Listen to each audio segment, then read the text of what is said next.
Hello, podcast world, fellow horticulturists, lovers of plants, gardeners, family, and friends. Welcome to Shrubby Buddies, the podcast, friends with woodies for garden goodies. I'm host Matt Guthrie. And I'm host Tim Fleischer. Coming at you from Central Ohio, Zone 6B.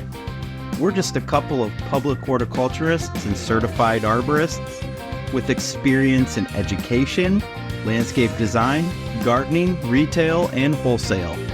So grab a drink, polish your pruners, dust off that kneeling pad, and let's get down to business.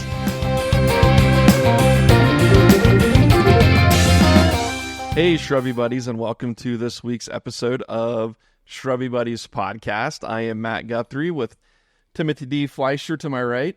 Good morning, Matt. Good to see you today. Good morning. Yeah. So this is our first time recording a podcast in the morning. So we've got our morning voices on. We're maybe a little gristly. We had a sleepover, watched football. Snuggled, watched football, ate ice cream. It was fun. No, we actually didn't do that. But so we're recording this in the morning, which is new to us. But anyways, enough of that. Tim, this week here in Ohio, we finally got some rain. We did a podcast about Survivor perennials revisited last week. Maybe the rain guys would listen to it, and heard our cry for rain and sent it our way. Unfortunately, though, we are getting much needed rains here in Ohio. Our friends along the East Coast and down in Florida right now, wow, our hearts go out to you, because what we're seeing coming out of like North Carolina, Tennessee, Florida, obviously taking the hit from the hurricane, but Florida is used to that, right? Like, I think if you live in Florida, you just, you're going to get hit with the hurricane, but these floods that they're getting in North Carolina and Tennessee are just historic type floods. It's pretty crazy. Yeah, everything I've seen looks pretty terrible. Yeah. So we're sending our love, and like Matt said, unfortunately, the rains that we're getting now are leftover bands from Hurricane Helene. So we got, some stronger winds than usual, but nothing damaging. And we've just gotten a lot of rain. Yeah, so I think lot of at my house, rain. The last couple of days, we're up to almost 2.5 inches. Yep. And here at my place over the past week, we're up to almost 3 inches of rain. So everything's greening right back up very quickly, which is a good thing. We definitely could have used this rain a little bit earlier, but here we are. I've been a fan of 3 days straight of just like drippy, overcast days, because those are the kind I like. Just soggy, but I've got 3 dogs, and it's a real pain in the ass when it starts to get soggy like this. Sure. But sure. Oh well, it's the price that you pay. Yeah, I just like not having the sun in my eyes all the time. Yeah, and my dog Nissa right here is just loving up all over you, isn't she? Yeah, I'm giving her the good pets. Watch what happens when I stop petting her. Yep, she's going to want some more attention. She's going to lift up her nose. She's looking at you. So this week's episode, we wanted to do the Dirty Dozen. And the Dirty Dozen is 12 plants that belong in the compost, not in the garden. I know a couple of people that are excited about this one, just to hear what we have to say on it. We've got a list here. These are plants that Tim and I think belong in the compost. Some of you may not agree. Some of it's scientifically proven. Not really, but we like to say that it's scientifically proven that these things belong in the compost. Some of the other ones may be a little spicy. You might disagree. So just remember that this is our opinion on 12 plants that belong in the compost garden, and that we're going to offer up maybe some alternatives to a few of these, and hopefully you guys can get on board with what the knowledge that we're going to spit to you today. If you have any questions about anything we put out there, or if you want to yell at us for anything that we put out there, please feel free to engage with us on the socials. We would love to have more of that engagement from y'all. So yeah, for sure. A number of the things we're going to talk about today are invasive plants that are not yet on the Ohio invasive list for one reason or another, but we know they're invasive because we see it with our eyes, or maybe there's states that border us that already have these on the list, and then some are just on this list because we just don't like them. Yeah, we think that there's better and plants. So like Matt said, maybe some controversy, send us a message, send us some, not like legit hate mail, but, some fun hate mail. Yeah. So fun hate mail. Yeah, fun hate mail. Yeah, for sure. Cool. Let's get started on this. So first on the list, we got the butterfly bush. So there might be some controversy with this one because I know a lot of people like Buddleia. In my experience with it, maybe some of the newer cultivars don't reseed as much and stuff, but I know in the past when I've used it, it reseeds itself pretty aggressively around the garden. It's kind of a sub-shrub where, it a lot of times will die back all the way to the ground, which is fine. There's a lot of shrubs that we love, and one of the alternatives even kind of does that here, but may die back, or even if we had a really, really hard, cold winter, which we haven't had one in a while, it may just kill it all the way back here in Ohio. So yeah, and we understand it's a very colorful plant. It comes in a lot of colors, large flowers, and you may see lots of pollinators, especially butterflies, on your butterfly bush and think, well, this is great. This is doing a great service, but it's not doing the service that you think it's doing because other than kind of like a shoddy nectar source, it doesn't provide anything for wildlife. So, you think of something like a milkweed that provides a food source for the caterpillars of monarchs, but also a nectar source. So it's doing dual duty there. This is not. Yeah, so milkweeds then would be a good alternative too. Yes, and another thing I'll say about butterfly bush is some of you listening may say, well, I've not seen it seed around, and it's starting to, it does in the south, and it's starting to come up our way. When we lived in German Village, which is a very brick-oriented little community in downtown Columbus, I would say it's a half a zone warmer on the cold hardiness zone. Our neighbor had a big line of butterfly bush, and that stuff popped up everywhere, all the little cracks and crevices in the alleyway. So it's tough. So when it does come back, it's gonna get into some places, and it's not gonna be good. Right up in them cracks, right up in the crevasses. Yeah. So look for this one to be on the invasive list in the future. I'll put a guarantee on that. Yeah. And I had mentioned also to you, it's a plant that doesn't get used very often here. I know it gets used more in the south, and that's Vitex. I think a Vitex would be a good one. It has a very similar kind of flower color and shape to it, but doesn't have that I've seen anyway, the invasiveness to it. So here, Vitex is another one that kind of can be treated sort of like a subshrub. It kind of dies back to the ground every year and then comes back. Down in the south, you don't have that. I know I've seen like P. Allen Smith has got some, for whatever reason it sticks out in my mind. I watched the video of his, and he has these beautiful, in one of his gardens, just giant Vitex shrubs, but he has them kind of pruned and shaped into trees that kind of like corner this patio of his. Cool. But anyways, yeah, so Vitex. Burning bush. Here's one that everybody talks about, everybody buys. All of the garden centers sell it, and the growers are growing it because people buy it. But another one that will probably sooner rather than later be put onto the invasive species list. This is one that we've seen growing in woodlots, not even close to any kind of residential landscaping, and this stuff's just taking over areas. I mean, it really is taking over. Super aggressive. Very similar to how the honeysuckle is, it's a nasty one. So and what I see a lot and hear a lot when you try to tell people that this is an invasive plant, the response you get is, well, I don't see it coming up in my garden. Yeah. Well, that's not what invasive means, right? So it may not crop up in your garden, but wildlife might be carrying it to other places adjacent to your property that you don't see. And that's the problem. So if it were to be coming up in your garden but not in the natural area, we would call that aggressive in the landscape. But it's coming up deep into woodlots that have sensitive native species, and it's not good. Yeah, no bueno on the burning bush. And There's plenty.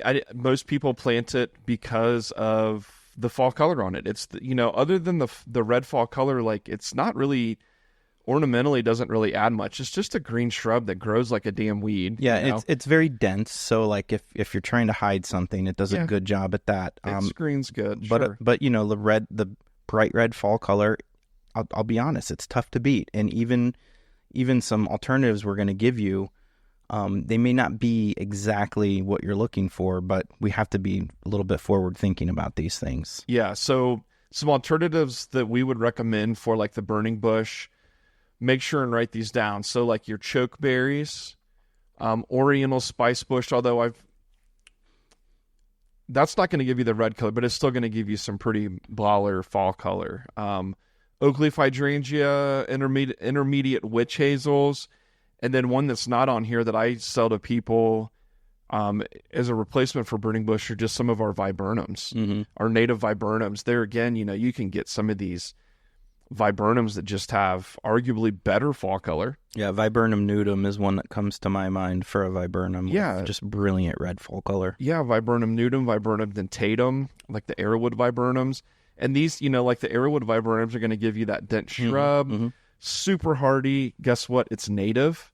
Some great cultivars that'll get you into some different size ranges with that stuff, and just some amazing fall color. So yeah, and some of these things we've listed also have lovely blooms that are ornamental. So they're giving you more. Yep. And like the oriental spice bush holds onto its leaves in the winter, which gives you, a nice ornamental value through the winter and screening. Yeah, so. For sure. Another controversial one, because a lot of people buy it, but barberry, and it's gonna be right up there with burning bush. We said, remember me, you, Jay, and Maddie sat through a class. It was a one-day class. It was put on by like the Ohio Invasive Species Council in Columbus, and guess what? This is the Ohio Invasive Species Council. They're the ones that are saying, like, telling whoever, the Ohio Department of Agriculture, whoever it is, hey, this stuff is invasive. It needs to be put on the list. In their presentation, burning bush and barberry were both talked about. Like, it's not on the list yet, but it's coming. And I think it is in a couple of our surrounding states. Okay, yeah. So. And back to your point where you don't see it in your landscape, but it's like the wooded areas and land, and maybe areas adjacent to your property. It's the same thing with calorie pear. Everybody had calorie pears in their yard, but it wasn't like these calorie pears were just taking over their yard. But guess what? Like, you can't grow it, you can't buy it, you can't do anything now with it. It's now listed as invasive, and it's for so many years was sold much like the burning bush and the barberry. Everybody had them, everybody wanted them, and just tough luck. Like when I point barberry out to people deep in the woods and say, "See, this is an example," they're like, "Well, I have purple one, and that one's green." Well. Here's the thing. The seedlings aren't going to necessarily come up the same as the parent plant. So they might just be coming up as green ones, or they might be in such dense shade that they're not showing the purple color. Yeah. So there is a lot of barberry out there that you don't even notice because it's just green, and it's not orange or red or purple like you have in your landscape, but it's there. Another interesting thing about barberry is there's been studies, you can look these up, that in woodlands where barberry is taking over from a invasive standpoint, the tick populations are through the roof. Really? Interesting. So check it out. Google it. There's tons of great information from .edus and .govs on this, but, tick populations sky high around areas where there's higher concentrations of invasive barberry. That's not good. We don't want that, right? Yeah. So no, we don't. Absolutely not. Terrible plant. I think it's an ugly plant. I think it sucks to work with because it's horrible. It's got thorns. They're trash collectors. If you've ever seen areas around, I know there used to be, I don't know if it's still there, but around the horseshoe where the Buckeyes play, there used to be a ton of barberry for crowd control. And if you just get up close, there's just like napkins and all types of trash that's blown and just gets caught up and stuck under there. Just horrible plants from for sure, top to bottom. Yeah, so barberry, no bueno on the barberry, much like the burning bush. Put it in the compost pile. if you're landscaping your house, don't buy barberry. Use something like a 9-bark or a smoke bush. That's going to give you that burgundy color.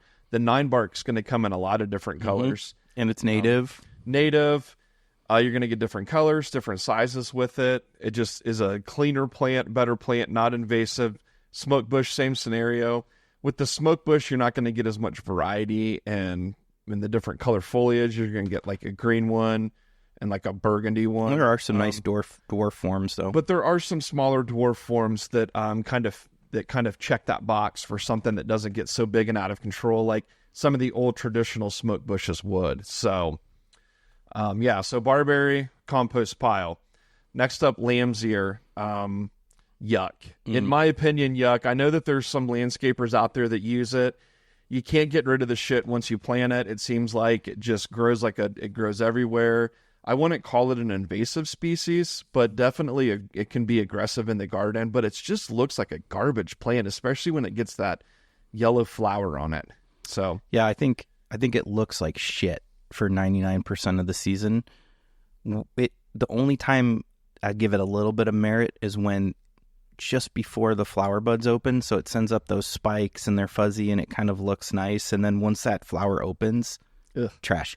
And then once the season winds down, these fuzzy leaves start to decompose, and it literally looks like a pile of trash in your garden. And it'd be fine if it kind of stayed put, but it doesn't. It will take over your garden, and then it's just really hard to keep it at bay. Yeah. So what I was telling Matt before this is, I'm not suggesting you don't use it if you like it. If you like it, you like it. It would work really great in like a children's garden because kids tend to love this plant because it has a nice, soft, fuzzy leaf, or perhaps a sensory themed garden.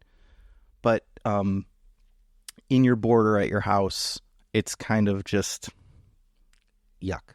Yeah, I have seen very, very few scenarios where it's been used in a way where I was like, okay, that doesn't look too bad. But generally speaking, and that's coming from like some of the top garden designers in the world that have used it, where this stuff's being looked after very meticulously and really taken care of much more than any of us are going to be doing, right? Yeah. So lamb's ear, do you have any great alternatives for lamb's ear? I mean, I was trying to think of that, and I can't come up with a great alternative. Maybe if you don't mind planting some annuals, you could use like an annual type of like the angel wings, or you could use like a Dusty Miller or something to kind of get that color in there in the border. But there's nothing perennial that's just going to translate right to it. And so if you're planting it just because you love that fuzziness, then go for it. But if you're planting it just to fill in space, there's better things you can do that are going to take you through the season in a more charming way. Yeah, so absolutely. Miscanthus is a grass that gets used way too much on the landscape. And this is one, I mean, I'm guilty of planting it before I really had a whole lot of knowledge on grasses and kind of what Miscanthus is. It's one that will spread. I don't know if I would say that it's invasive. Maybe so, though. It is. Because I have seen it out in the middle of prairies where it shouldn't be. And I know that Metro Parks, I think... Yeah, ask Megan. They found it in Inniswood in invasive form. I've seen it around Dublin. Yeah, invasive.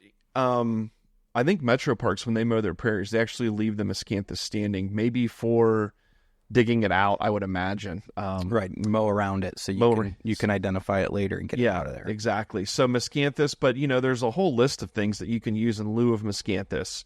Any of the blue stems, little blue stems, big blue stems, reed grasses, that would be like your Carl Foresters, your Calamagrostis reed grasses, the Grama grasses, and like the Indian grasses, the Sorgastrums, native. The reed Calamagrostis isn't native. No. The blue stems, the Grama grass, and the Indian grasses are going to be native. Prairie grasses to much of the United States. So all the grasses Matt just mentioned are way more colorful, way prettier than Miscanthus. I don't know how Miscanthus got in the mix as being like one of the standard ornamental grasses that landscapers like to use, but they're a pain in the ass to deal with too because they're sharp. They are When sharp. you try to cut them back, they like cut you up. Yeah, they'll cut you up for sure. I think one of the reasons maybe for it is just because of how fast they become a dense plant. They really put on a lot of fast growth, where some of these grasses that we're talking about, even like the panicums and stuff, would be a good replacement. But some of them, panicums. I forgot about that one. Some of these other grasses aren't going to be quite as dense, I don't think, as miscanthus, but that's okay. Just plant more of them to create that, kind of dense, if that's the look you're going for. So, okay.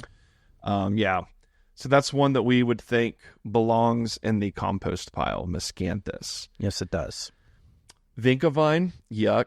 I hate it. It's one that has been used for years by landscapers all over the place. We were just at a brand new landscape that was put in Dublin, not by us, but by contractors for it was a garden that was put in like an apartment or condo type complex. And it was like catmint, Rebecca. I'm fine with both of those, but then the entire rest of it, the whole open space, they planted Vinkavine. So lazy. And I'm just like, why are we doing this? Like, it was such a good opportunity to do something really special in these big gardens, and they just really dropped the ball with it. So Vinkavine's a classic. Like, it used to be really popular, and a lot of people are still holding on to it, but we can do so much better. You know, I don't think where you're talking about it's going to be considered invasive, because it's more of one of those plants that creeps into areas. So if you live along the woods and you plant this near the woods, it will just creep into the woods and just create a ground cover in the woods, and it's terrible. Yeah, it'll stay confined into the flower beds. The mowers obviously aren't going to let that happen and stuff, but it's just a yucky plant. I don't like it. It's hard. Once it's in there, it's hard to get rid of. There's some flower beds in Dublin that I've been trying to redo, and it's like, cut it back, spray it, cut it back, spray it, rip it out, cut it back, spray. It's never ending, and this stuff just continues to come back, and it's like, what do we do? So what I've done in lieu of the privet for kind of that ground cover in the areas that I haven't planted in a shade is I've just used epimedium. I've been using epimedium as it's a slower growing ground cover, but kind of as a ground cover. Geraniums would work in place of some of these privets. Yeah,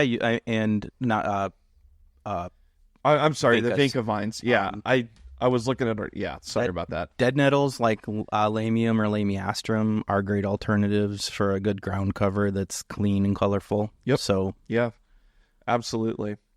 So yeah, Vinkavine in the compost, that's one for us for sure. So I dropped the ball a second ago and said privet when I meant to say Vinkavine, but privet's next on our list. Here's another one that is an invasive plant. It's listed as an invasive plant. I know that they have these sterile privets or whatever they are. Interesting fact about privet, it is a frog's favorite plant. Privet. Classic Tim joke right there. One before. A time or two. Yeah, but they're terrible. Growing all throughout our woodlots and edges, and I'm not sure why. I think, maybe I am sure it was used as a hedge, because it can be planted as and hedged out into a nice boxy shape, and I think that's why it was popular. But it doesn't really provide much ornamental value other than that. No, and my sister-in-law and brother have it planted as a kind of a privacy fence type plant at their place up on Catawba Island, and I'm always like, you just need to get rid of this stuff. And it just doesn't happen, but I understand, like, for them, it does provide a lot of privacy and screening from them and their neighbor. And it was there when they bought the home, and to remove it would be crazy. I've seen it. It would be really hard for them to remove that. What's a real shame too is like some of the best variegated plants I've ever found, like where I have found variegation is like on invasive species. So like, probably some of the best variegation I ever found was on Tree of Heaven. And then they have a privet up there that just keeps pushing out every year, this just crazy ass variegated leaves on one part of it, and I'm like, and you why? want to love it, but you can't. Yeah, I'm like, this is cool, but like, why does it have to be on something invasive? So, but that's okay because we got that Nissus sylvatica in the works. So. Yes, we do. Yes, you do. And alternatives for privet. You could plant a lot of things. There's a lot. I mean, you could use ornamental grasses. You could use evergreens. You could use pretty much any shrub. The viburnums, like we talked about earlier, the smoke bush, the witch hazel, the oriental spice bush, any of that, just anything but privet. So I'm hoping to see that one on the official invasive list soon, so we can quit selling it in garden centers and move on from it. Yeah, absolutely. So, creeping phlox. This is one. Tim's wife Megan said we need to throw some spicy ones on there because this is one that really isn't an invasive species. It's just one that we think's pure garbage. You plant it, it spreads like crazy in your garden. You're the talk of the neighborhood for a week or two in the spring when the stuff's in full flower, and then it just looks like dog shit. It's just this green, nasty, gets dead all through it, it's all spindly and stringy and brown and green when it's not blooming. And when it is blooming, it's like a week or two. And when you drive by a home, because it's real early spring, so it's before anything's really colored up, you drive by one of these homes and you're just like, wow, that's amazing. A couple weeks later, it's just this green stringy mat. And it takes over everything, so you can't interplant it with anything. And so thick. To me, it's just kind of like a lazy plant. If you're looking for a landscape that is almost work for what's the word? Maintenance free. Just plant a bunch of creeping phlox and be done with it, and you can have your bright pinks and blues and whites and purples for a couple of weeks. Or do your research, because there's other ways to have maintenance free. There's nothing is completely maintenance free, but there's other ways to have extremely low maintenance gardens with way more ornamental value than what creeping phlox is ever going to offer you. Yeah, there's not a lot of merit in a plant that does something really cool for like 2 weeks and then does nothing the rest of the year. That doesn't fly for me. Nope, me either. If I'm going to put in the effort to plant it and take care of it, you need to give me more than a fraction of a season of ornamental value. And even if it's going to like lose its flowers, at least have like some pretty strong foliage to back it up. If you're going to front load your flowers early in the year, at least give me some foliage. Something with some backbone. That's going to stay at least green through the year, and then maybe even provide some sort of fall interest. But I think Iberis you're not going to get the crazy colors with the Iberis or the candy tuft, but you're still going to get that kind of low ground covery. It's going to be white, early flowering plant. Creeping Thyme's another one. Delosperma is one. If you have kind of sandy, well-drained soils, that's going to give you some... it's got more of a succulent type feel to it, but it's going to give you the crazy bright colors like you would get with phlox. That's ice plant, and it is a really cool plant, and it's so hard to not always buy it and use it. But here, with our heavy clay soils, it will not make it. So if you have sandy soils that are super well drained, go for ice plant, or it's a great container option. It's a great use in containers, but. I think even some of the creeping geraniums could work in place of the creeping phlox. And there's a lot of great geraniums out there that you could use. So. For sure. And, maybe there isn't just a single plant that it translates exactly to creeping phlox, but we can do better. We can do your landscape will thank you. For sure. Winter creeper, Euonymus, Fortunae. Yeah, it's kind of like a viney shrub-like cousin of burning bush. Yeah, and it comes in all kinds of different cultivars. There's yellow leaves with green around the edges. There's green leaves with yellow around the edges. There's white variegation. There's all kinds of things. It's again one of those plants that's like super aggressive. If it's near a natural area, it can become super invasive. And I've seen it there's a wooded area in Dublin, Heather Glen Park, and it's in those woods. and has like taken it. It's not a huge area, but the area that it's in, it has completely taken it over. It's climbing up the trees and everything. And it's is it evergreen or semi-evergreen? It's semi-evergreen or evergreen. You notice it. Oh, you see it in the winter. It's easy to see. Yeah. It'll start climbing up the trees, and it's just an ugly plant, and it's invasive. Being such a close non-native cousin of burning bush, just already puts it in a bad category for me. What could we suggest as like an alternative to winter creeper? Because I can't think of anything right off the top of my head. I guess if you wanted that kind of viney, creepy, like vining type look, it would be a bigger plant, but climbing hydrangea possibly. Yeah, and there's certain clematis. Yeah, some of the different clematis. Don't use what's the terrible clematis that everyone uses. That's invasive. We should have put that one on the list, but autumn something. Yeah. But anyhow, the one that's over at City Hall Development Building. Yeah. Bad stuff. As far as using it for as a shrub, as an evergreen shrub, just choose your evergreen shrub. Anything over this. Anything. Yeah. Anything over winter creeper. So winter creeper, throw it in the compost pile. Yeah. Compost that shit up.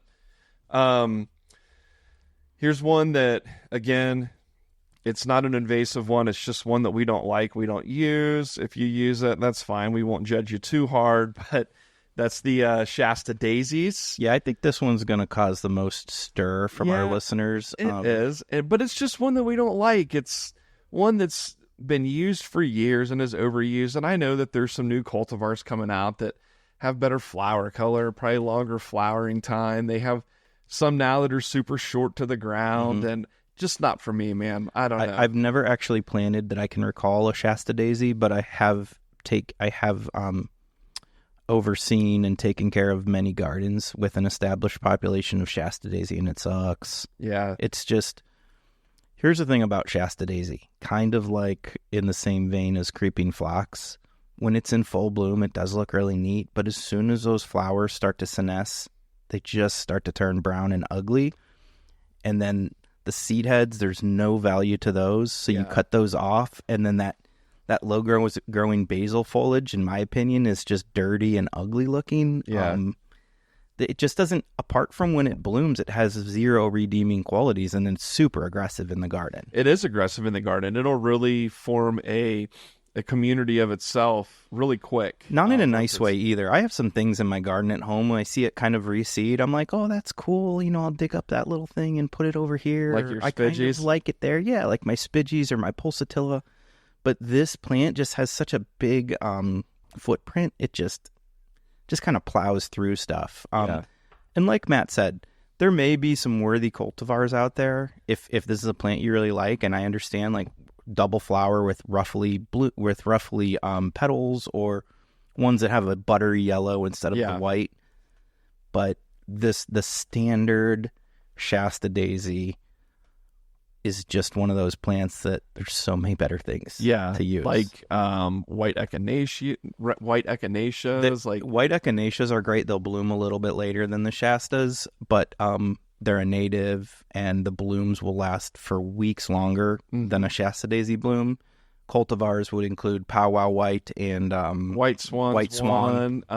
If you want that buttery yellow, I know that there's some yellow ones out there that would fit that. I mean, really any color you're going to think of, you'll find in a Rudbeckia. But they have a lot of value too as the seed heads for food for birds and things like that.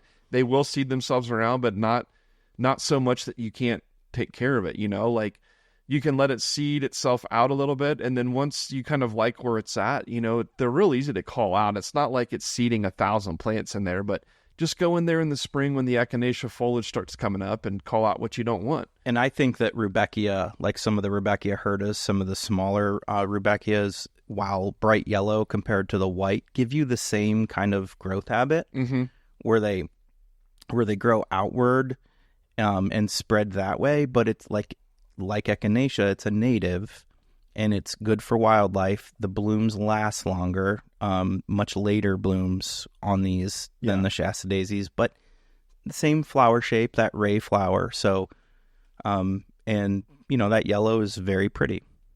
So, Rudbeckias and echinaceas as alternatives to Shastas. Yeah, I agree with that 100%. Purple loosestrife, the sterile purple loosestrife, another one that's on the invasive species list, I do believe, right? Yeah, this is probably the only one that is on the list and is outlawed, but they've somehow come up with a sterile one. If you could see me right now, I'm doing air quotes on sterile. We'll just do a quick science lesson. So the purple loosestrife that you can buy at the store, Lythrum, is marketed as sterile, which means it will not produce seed. That's great. Your plant will not produce seed that will get into our natural areas. What it will still produce, though, is pollen. So it will produce pollen that gets into the invasive populations of Lythrum and just help exacerbate the spread. So while the plants are sterile and cannot produce offspring, they can be a catalyst to help the invasive ones produce offspring. So don't buy it. It's a sham. And purple loosestrife is really, really terrible invasive. I'll be the first to tell you, it's effing pretty as hell. Yeah. When I see purple loosestrife growing in a wetland, because it grows in wet areas, wetlands, along ponds, riparian zones, super sensitive areas where we have a lot of sensitive native plants that are really important to insects and dragonflies and frogs.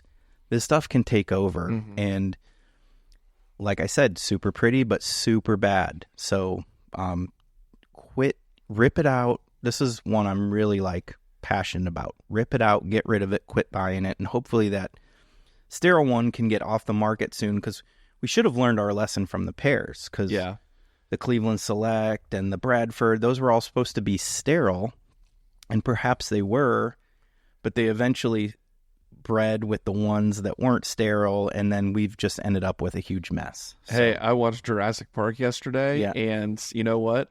Life will find a way. Mm-hmm. So it will. So let's not help it out any. Please, no.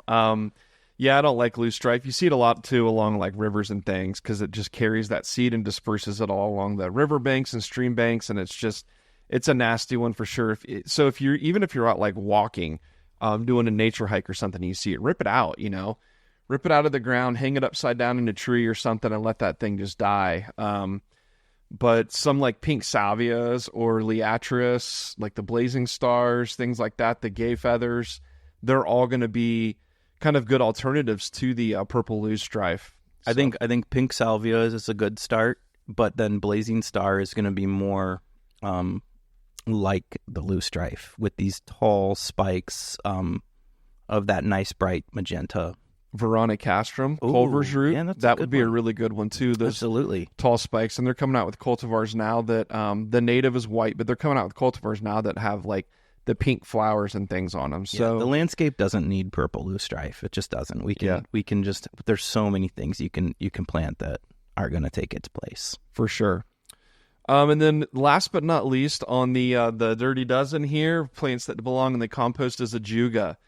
Another one that's super aggressive in the garden.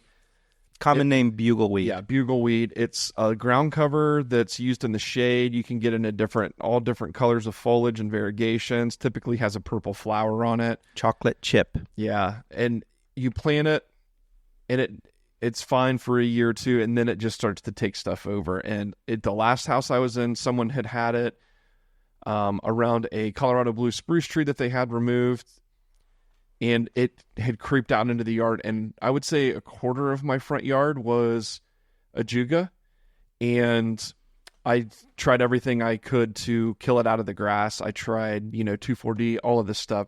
And the only thing that I could get to, even Roundup, I Roundup that whole entire part of the yard and didn't have any luck. The only way that I got it to go was I covered up and over time covered up these areas with black plastic and just basically cooked the ground. And then went back in and reseeded. And even then, it was still popping up in parts of the yard from where the rhizomes were kind of under the ground and they didn't get cooked, or I didn't have the tarp over them.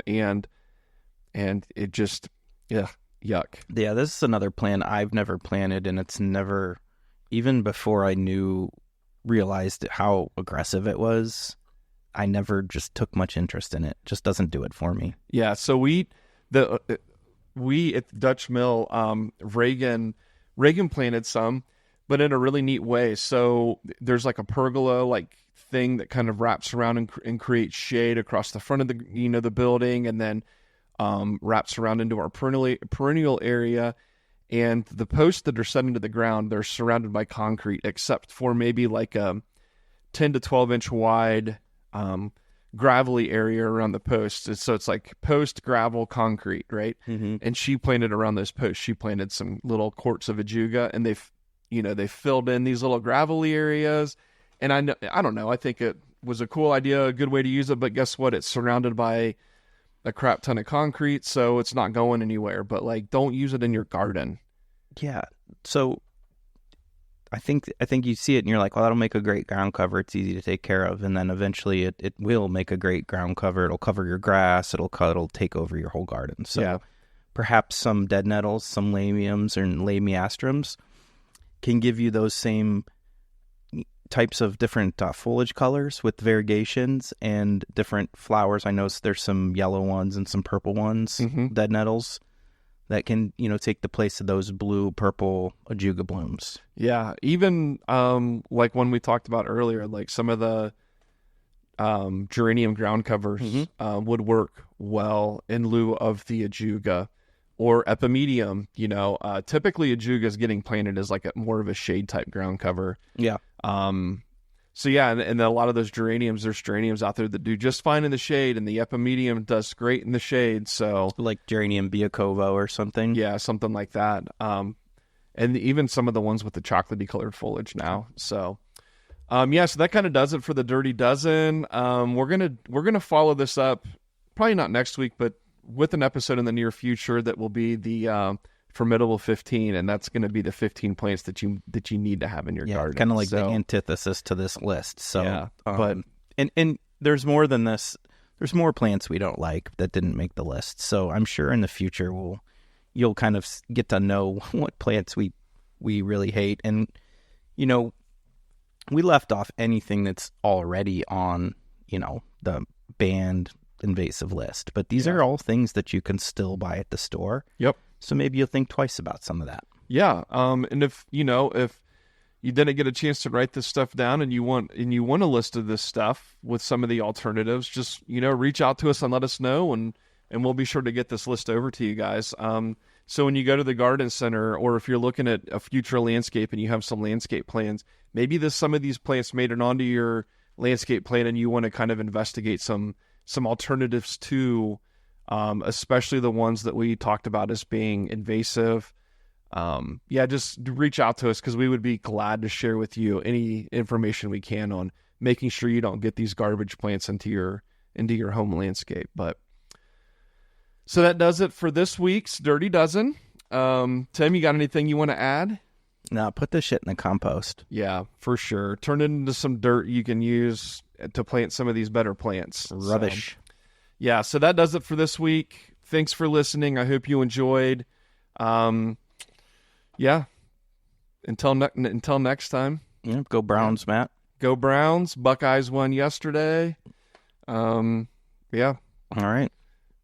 Again, thinking of our friends in the Carolinas and Tennessee and Florida. We love you and we love our listeners, so thank you. Yeah. All right. Until next time. Love you harder. Bye. Peace.